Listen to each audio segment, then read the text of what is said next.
এছাড়াও ফুল দিয়ে শ্রদ্ধা জ্ঞাপন করবার জন্য ধারাবাহিকভাবে অবস্থান নিয়েছেন রেঞ্জ ডিআইজি মহোদয়, সেই সাথে যে শহীদদের প্রতি শ্রদ্ধা জ্ঞাপন করবার জন্য আমরা দেখতে পাচ্ছি বিভাগীয় কমিশনার মহোদয় ইতিমধ্যেই উপস্থিত হয়েছেন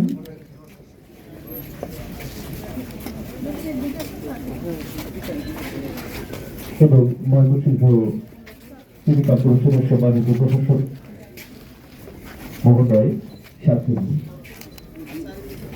সিটি কর্পোরেশনের পক্ষ থেকে প্রশাসক মহোদয় এই পুষ্পস্তবক অর্পণ কার্যক্রমে অংশ নিচ্ছেন। আমরা ফুল দিয়ে জাতির বীর সন্তানদেরকে বিনম্রভাবে শ্রদ্ধা জ্ঞাপন করছি।